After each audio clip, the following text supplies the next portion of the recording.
அஸ்ஸலாமு அலைக்கும். இன்னைக்கு நம்ம உணவு தட்டில் ஹஜ்ஜி பெருநாள் ஸ்டார்ட் ஆக போகுது. ஆட்டு தலைக்கறி எல்லார் வீட்லேயுமே ஈஸியாக கிடைக்கும். அப்படி உங்களுக்கு தலைக்கறி கிடைச்சிச்சின்னா ஒரு சூப்பரான ட்ரெடிஷ்னல் பசியார நாகூரின் பாரம்பரிய சுரைக்காய் பொடி எப்படி செய்கிறதுன்னு தான் பார்க்க போகிறோம். என்னால் முடிஞ்ச அளவுக்கு நானும் புது புது ரெசிபீஸாக அப்லோட் பண்ணுறேன். புதுசாக வீடியோ பார்க்குறவங்க மறக்காமல் சப்ஸ்கிரைப் பண்ணுங்கள்.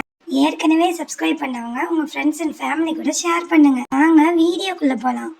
இதுக்காக நான் ஒரு ஆட்டு தலையை வாங்கி வெட்டி கழுவி சுத்தம் பண்ணி வச்சுருக்கேன். தோல்களோடு சேர்க்க போகும்போது தான் இந்த ரெசிபி ரொம்பவுமே சூப்பராக நல்ல ஃப்ளேவராக இருக்கும். உங்களுக்கு தோல்கள் பிடிக்கலைன்னா நீங்கள் அதை ரிமூவ் பண்ணிக்கலாம். இப்போது ஒரு குக்கர் அடுப்பில் வச்சு ஒரு 3 டேபிள் ஸ்பூன் ஆயில் ஆட் பண்ணிக்கலாம்.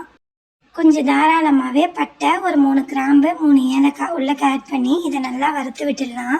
ஒரு 2 பெரிய சைஸ் வெங்காயத்தை சாப் பண்ணி உள்ளே சேர்த்து 2 பச்சை மிளகாய் இல்லை உங்கள் காரத்துக்கு தக்கன 3-4 கூட சேர்த்துக்கலாம். என் பசங்க காரம் அதிகம் சாப்பிட மாட்டாங்கங்கிறதுனால 2 பச்சை மிளகாய், மல்லி, புதினா வெட்டி உள்ளே சேர்த்து நல்லா வதக்கி விட்டுக்கிறேன். 2 டேபிள் ஸ்பூன் ஃபுல்லாகவுமே நீங்கள் இஞ்சி பூண்டு பேஸ்ட் ஆட் பண்ணிக்கோங்க. இஞ்சி பூண்டு பேஸ்ட்டு அதிகமாக இதுக்கு ஆட் பண்ணணும். தலைக்கறியோட கவிழ்ச்சி எடுக்கிறதுக்காக தான் 2 பெரிய சைஸ் தக்காளியை உள்ளே ஆட் பண்ணிக்கிறேன். மிளகாய்த்தூள் 1 டேபிள் ஸ்பூன் ஆட் பண்ணி நல்லா வதக்கி விட்டுக்கலாம். இப்போ நம்ம வெட்டி சுத்தம் பண்ணி வச்சுருந்த ஆட்டுத்தலையை உள்ளே சேர்த்துடலாம். ஆட்டுத்தலையில் மட்டும் இது செய்வாங்களான்னா கிடையாது. ஆட்டுடைய இறைச்சி, பீஃபு, அப்புறம் கோழி, ப்ரானு இதில் கூட இந்த ரெசிபி ட்ரை பண்ணலாம்.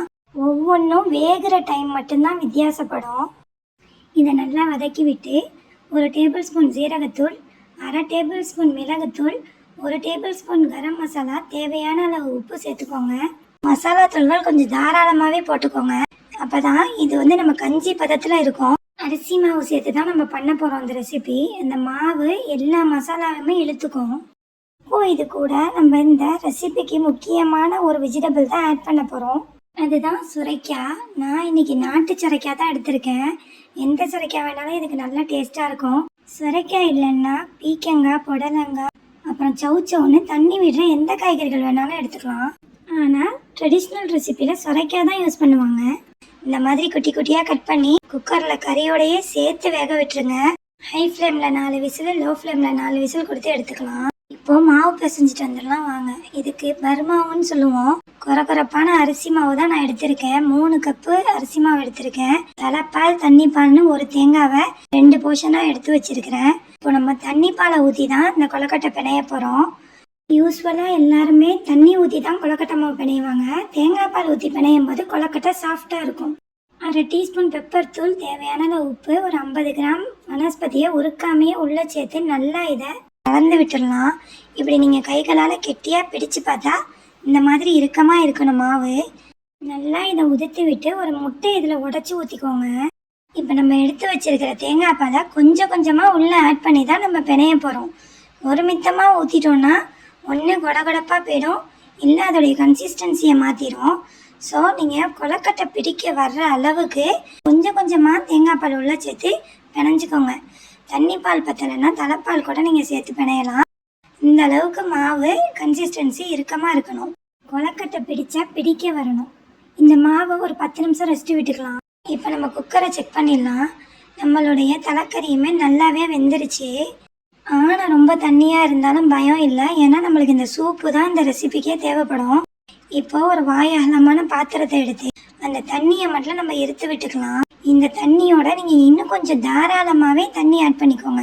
1லேருந்து 1.5 லிட்டர் வரையும் ஆட் பண்ணி அதில் தேவையான அளவு மஞ்சத்தூளும் உப்புத்தூளும் போட்டு நல்லா கொதிக்க விட்டுடலாம். இந்த தண்ணி நல்லா கொதிக்கணும், அதனால ஒரு மூடி போட்டு கொதிக்க விட்டுக்கோங்க. இந்த டிஷ்ஷு எல்லோ கலராக இருக்குங்கிறதுக்காக தான் நான் அகைன் மஞ்சத்தூள் ஆட் பண்ணுறேன். இப்போ நம்மளுடைய மாவை 3 போர்ஷனாக பிரிச்சுக்கலாம். ஒரு போர்ஷன் மாவை நம்ம கடைசியாக கூலாக கரைச்சி ஊற்றுறதுக்காக எடுத்து நவர்த்தி வச்சுக்கலாம். இப்போ இருக்கிற 2 போர்ஷனில் இந்த மாதிரி கொழுக்கட்டைகளை உருண்டைகளாக பிடித்து எடுத்து வச்சுக்கலாம். ஒவ்வொருத்தவங்க ஒவ்வொரு மாதிரி ஷேப்பில் உருட்டுவாங்க. ஆனால் எங்கள் ஊர் ட்ரெடிஷ்னல் ரெசிபி இதுதான். இப்படி மாவை எடுத்து கையில் உருண்டையாக உருட்டி விரல்களுக்கு இடையில வச்சு லைட்டான ஒரு ப்ரெஸ் கொடுத்தீங்கன்னா இது அழகான ஒரு ஷேப்பில் சூப்பராக நம்மளுக்கு கொழுக்கட்டை ரெடி ஆகிடும். இந்த மாதிரி எல்லாத்தையும் ரெடி பண்ணி வச்சுக்கலாம். இப்போ தண்ணியுமே நல்லா கொதிச்சிருச்சு. கொழுக்கட்டையே சேர்த்துக்கலாம். நல்லா நினப்பு வச்சுக்கோங்க, தண்ணி நல்லா கொதிச்சதுக்கு அப்புறம் தான் நம்ம கொழுக்கட்டையை உள்ளக்க ஆட் பண்ணணும். தண்ணி கொதிக்க முன்னாடி நம்ம ஆட் பண்ணோம்னா கூழ் மாதிரி கரைஞ்சி ஓடிடும். ஸோ நல்லா தண்ணியை கொதிக்க விட்டு கொழுக்கட்டையை கொட்டி மூடி போட்டு இந்த மாதிரி நல்லா வேக விட்டுக்கோங்க. வெந்ததுக்கப்புறம் கொழுக்கட்டை தன்னாலேயே மேலே எழும்பி வரும். இந்த மாதிரி நம்ம கொழுக்கட்டைகள் நல்லா வெந்ததுக்கப்புறம் நம்ம மீதம் இருந்த தண்ணி, சூப்பு, அந்த ஆணம், அந்த எல்லாத்தையும் உள்ள குக்கரில் இருந்ததை உள்ளே சேர்த்துக்கலாம். இப்படி கலக்க போகும்போது இந்த ரெசிபி இன்னுமே இப்போ தண்ணியாகி வரும். இப்படி உள்ளே கொட்டி நல்லா கலந்து விட்டுக்கோங்க. உப்பு வரப்பு சரியாக இருக்காதுன்னு வாயில் வச்சு பார்த்துக்கிட்டு நீங்கள் ஆட் பண்ணிக்கோங்க. இப்போ இது நல்லா கொதிச்சிருச்சு. இந்த டைமில் நம்ம எடுத்து வச்சுருந்த அந்த 3rd portion மாவில் நம்ம எடுத்து வச்சுருந்த தலைப்பால், கெட்டியான தேங்காய் பாலை போட்டு ஒரு விஸ்கு வச்சோ இல்லைன்னா கைகளாலேயோ இல்லை பிளெண்டரில் கொடுத்து கூட நல்லா ஒரு ஸ்மூத்தாக இதை கலந்து விட்டுக்கலாம். ஒரு கன்சிஸ்டன்சிக்கு வந்ததுக்கப்புறம் கொதிச்சுக்கிட்டு இருக்கிற கொழுக்கட்டைகளில் உள்ளே சேர்த்துக்கலாம். இது ஊற்ற போகும்போது நீங்கள் நல்லா கிளறி விடுங்க. இது ஊற்றின ஸ்பீடுக்கு அடிப்பிடிக்கும், கட்டிப்பட்டு போகும். அதனால் நல்லா கலந்து விடுங்க. ரொம்பவுமே திக்காக இருந்தால் தேவையான அளவு தண்ணி ஆட் பண்ணி கொஞ்சம் இறக்கி விட்டு கொதிக்க விட்டுக்கோங்க. சூப்பரான நம்மளுடைய ஆட்டுத்தலை சுரைக்காய் பொடி ரெடி ஆகிடுச்சு. சரியான டெம்டிங்கான மீல் இது. அவசியம் ட்ரை பண்ணி பாருங்கள். பசுனையில் ஒரு பல்லாரி வெங்காயத்தை பொரித்து மேலே ஆட் பண்ணிக்கோங்க. இது முற்றிலும் ஆப்ஷனல் தான். ஒரு டெம்டிங்கான மணமாக இருக்கும். இதை ஸ்ரீலங்கன் தக்கடின்னு சொல்லுவாங்க. ஒவ்வொரு ஊரில் இது ஒவ்வொரு மாதிரி சொல்லுவாங்க. இது டின்னருக்காகவும் இல்லை ஒரு ஹெவியான பிரேக்ஃபாஸ்ட்டுக்காகவும் எங்கள் ஊரில் காலை டைம்லேயும் செய்வாங்க, நைட் நேரத்துலேயும் செய்வாங்க. வரக்கூடிய ஹஜ்ஜு பெருநாளை உங்கள் வீட்டில் ஆடு வெட்டுனா தலை எனக்குன்ட்டு கேட்டு வாங்கி இந்த ரெசிபி ட்ரை பண்ணுங்கள். நாகூருடைய பாரம்பரியமான ஆட்டுத்தலை சுரைக்காய் பொடி நமக்கு சூப்பராக ரெடி ஆகிடுச்சு. வீடியோ பிடிச்சிருந்தா லைக் பண்ணுங்கள். அடுத்த வீடியோவில் சந்திக்கலாம். அஸ்ஸலாமு அலைக்கும்.